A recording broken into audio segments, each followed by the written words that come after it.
kindly sit down. Thank you for the courtesy. Troop Commander, sir, could you give the tikas pahinga for the men? Tikas. Ha! Lipunan. Tikas. Ha! Thank you, sir. Executive Secretary Salvador Mijaldía, Secretary Delfin Lorenzana, AFP Chief of Staff General Eduardo Anyo, Lieutenant General Glorioso Miranda, Major Rolando Joselito Bautista, and the other major service commanders, the officers, enlisted men, and the civilian employees of the Armed Forces of the Philippines, mga kasama ko sa gobyerno, mga minamahal kong kababayan. Let me just put aside itong prepared speech. If you want, it's just 2 pages for so many thousands, sir. Kaya naman ito, but dagdag muna natin ng medyo importante. One that comes from my heart. I'm sure that you have noticed every about 2 or 3 minutes, a plane is on the pattern to land. And that is how we need to improve our infrastructures and airports. Isa lang po iyan for all domestic and international dito sa Naya. We need money to expand. And so we are not that rich. The economy is expanding a little bit, but it is not enough for our needs because we are now breaching the 100 million Filipinos. Actually, about 109 million. Napakalaking gastusin po yan at I am in a quandary how to deliver equally the essential services to the country. Health, education, lahat na. And I know that my armed forces and my police, PNP, kailangan mag-upgrade. Kailangan ng mga bagong equipment to cope up with the present challenges of today, especially terrorism. Parang nahihirapan ho tayo dito. We have to revise the doctrines actually, because we are facing an enemy that is well entrenched. And it is an urban fighting, and as an experience from the Middle East, takes a lot about half a year or 3 months, and I am not surprised, and you should not be surprised that it has taken this long really to move inch for inch because of the prepositioned maneuvers by the enemies and the fact that you have to breach semento pati bakal. And that takes a lot of hard work. Kaya inabot tayo ng ganito kasi the terrain has changed considerably. Maybe you'd want to take a look at seriously at how Mosul, Aleppo, and the rest of the territories that have been taken now and how long it has been for them to do it. It's almost 1 year, 2 years. Maswerte tayo dito in a very short time, and I would credit it to the Armed Forces of the Philippines and the toil of the Philippine National Police. Hindi ho madali yung trabaho na yun. And that is why to show my solidarity with you, and of course the pain that my soldiers and my policemen are dying. And that is why if I could make it, sometimes I go to Marawi just to be with you and talk to you. Kasi po ako yung nag-declare ng martial law. And ako yung I sent you there for some to die, to be brutal about it. I do not want it. I would never have thought I would have done it. But because of the terroristic activities all over the world, we have to meet the challenges. And in the process, talagang i-declare ko or else I would be impeached for not only the ignorance but maybe the outright gross negligence of a president. So wala ho akong magawa. It was to the higher interest of the nation because our duty, my duty, are fundamentally the same.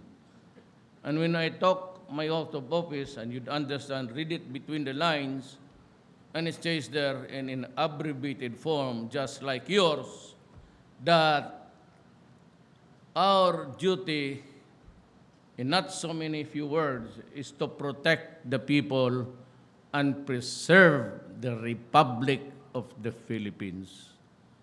That is why it is a burden to me as it is on you. You are not less important than me.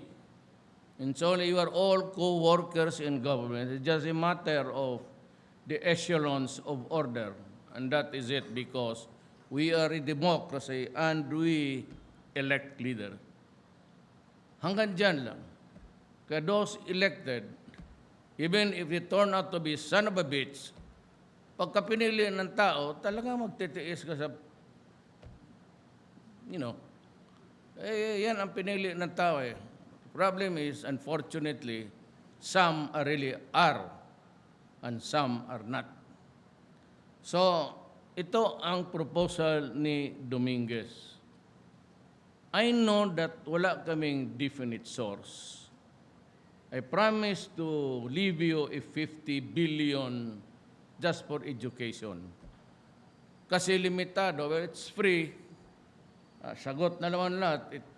It includes everybody. But yung, 5 years, 4 years, and then there are really some brilliant Filipinos coming from the families of the soldiers who would be an asset to the country.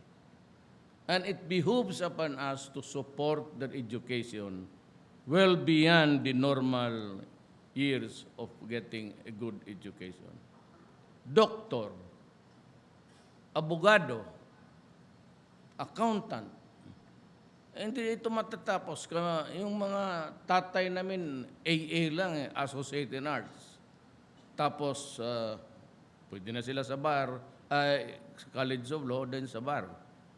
Kaming inabot namin, it's a good 9 years. Pati kung paghintay sa result sa bar, it's about 10 years. So, alam ko na mahirapan tayo. Kita maglanding na naman ito. How do we absorb the people and the aircrafts? We are hard put really for money.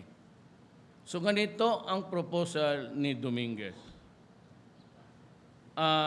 By the way, the next assignment of General Miranda, mga first week of November.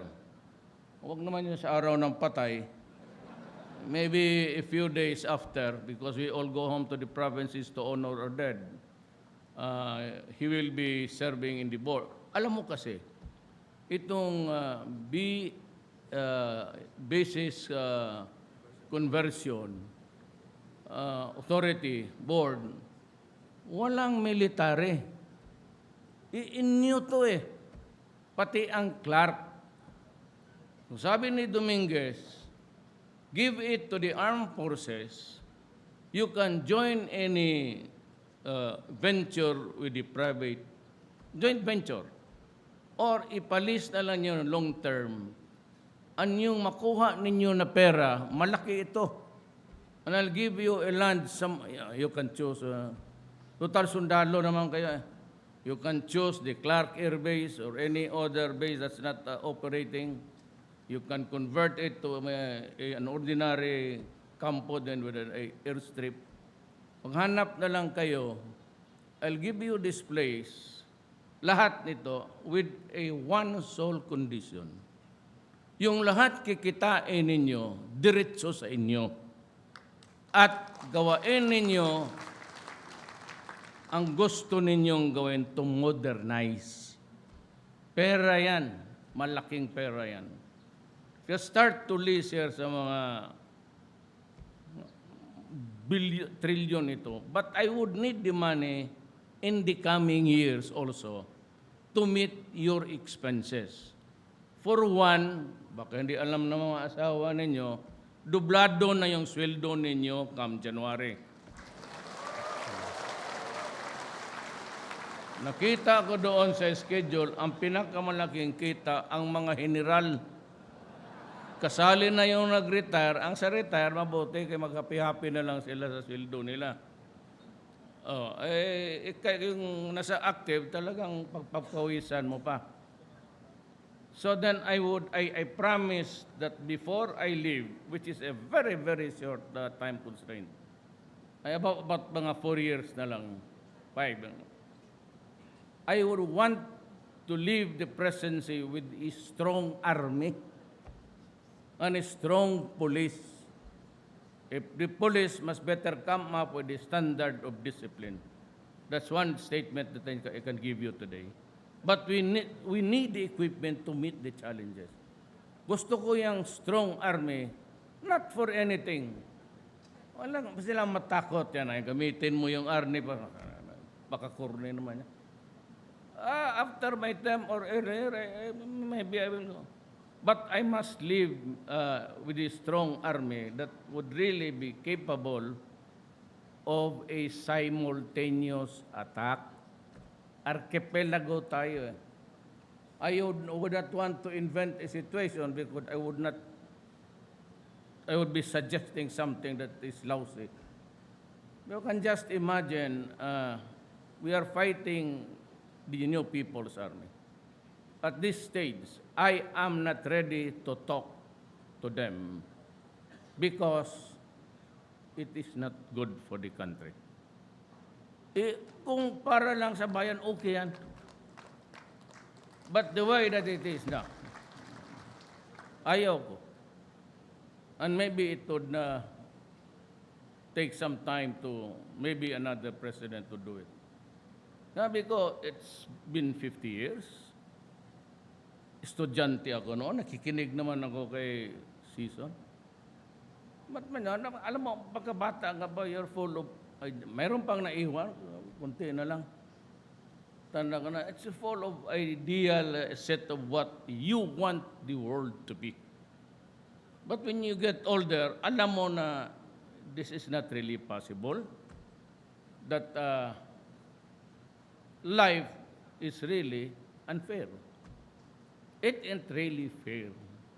So ganun talaga ang setup ng, I don't know, but maybe when I go there, matanong ko ang Panginoong Diyos kung bakit ganun. So yan na, ang deal natin, tanggapin ninyo yan sa panahon ko. Wala na kayong ibang panahon na ibigay ko sa inyo, and you can fund the modernization, buy all the equipments you need to meet the challenges way ahead. Yan na lang ang maiwan ko sa inyo. At kung may kunting sobra, huwag ninyo ipagbili because this belongs to the armed forces of the Philippines. Nobody is taking it from you. Hindi ito for sale kagaya ng iba. No. Just this 50 years, and you have the income, you have, aside from the regular annual budgetary needs that you have, may pang sarili pa kayo na bibili ninyo ito, what's the idea, helicopters for example. You know, that's very important in insertions of troops right now in Mindanao. Nasasaktan nga ako, sinabi ko sa leadership, ilang beses na time when you leave the camp and a few minutes later there's an ambush. So can you find a way of getting to your destination without this? I leave it up to you. But if I have the money, I'll buy you the helicopters, but not that much. But if you can just avoid the situations that I'm talking about, it really pains me that we would be at the receiving end when we are stronger at mas matapang ang sundalo ko kaysa kanila. And yet sometimes we have a wallop So these are the things that you have to improve on. And that is my deal. I said, nobody is taking your land, it's yours. Go into a joint venture or lease it on a long term. The money that is generated would be yours. Kung hindi ka ba naman makabili ng bagong eroplano, ewan ko na. Karaming, itong lupa na ito, it is a very sentimental journey for that. But, you know, I said, we have to move on. And, ang maitulong na lang ninyo sa bayan is maghanap na lang kayong ng sariling pera para sa inyo. And this could involve trillions. Palagay ko pa naman, baski you can change your salary, improve on your salary every 6 months, okay na siguro yan. But the most important thing that you must know is that dito sa ating, ayoko na basahin to kasi itong sa surveys, this would show that the Philippine Army's impressive plus 75 net trust rating sa ating bayan. First semester of 2017 is a testament of our troops' commitment to protect our people and defend the democratic rights. Maintain your loyalty to the Constitution and to the flag. Do not nurture a personal or a person dyan. Kaming lahat dyan sa gobyerno, dumadaan lang. But it behooves upon you, I said, to see to it that this country will grow, prosper, until the end of time. Kaya nga tayo dito, because one day, your son, grandson, will be standing there or here in the stage, running the affairs of the country. Bago ako magtapos, talagang sumasaludo ako kay John Miranda. That is why automatic he will be a member of the board sa itong conversion na ito. Nagpapatakbo nito, walang military dyan. So, tinawagan ko si Dominguez. Sabi ko kay Bong, tawagan mo si Dominguez, tignan ko kung I need somebody there from your sector para masabi niyo, tinitignan niyo kung paano takbo. And if there is corruption, edi bugbugin mo dyan mismo sa kulatahin mo. And ito naman si Role has been in the Mindanao area for quite some time. During my term as mayor, and pati si John Anyo, lahat sa inyo, almost who passed by Mindanao, nagkakilala tayo. Never mind my politics. Pang ano lang yan, pang patawa lang yan. May trabaho. Never mind about yung huwag kayong maniwala. Yan, sabi ko nga, you have my, if it will exceed the 40 million mark, and that is my lifetime savings, including my hereditary properties. Sabi ko nga, please oust me if I tell a lie to you. So, may I request the commander of the troops to give the order to stand at attention. I would just like to show you standing straight. Mga sampanaw!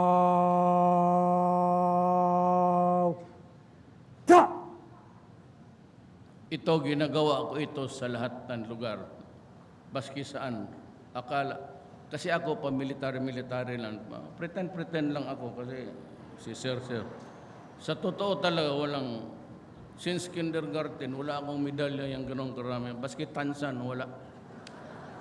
Sa malas ko. Okay, look at the planes that are coming in. We have to improve. So, kanya-kanya tayong dito. I will give you a chance to improve on everything. But before I end my speech, let me stand before you.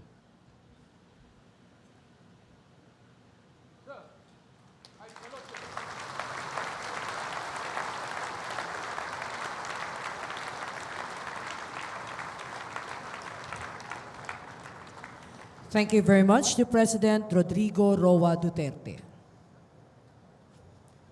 Please be seated.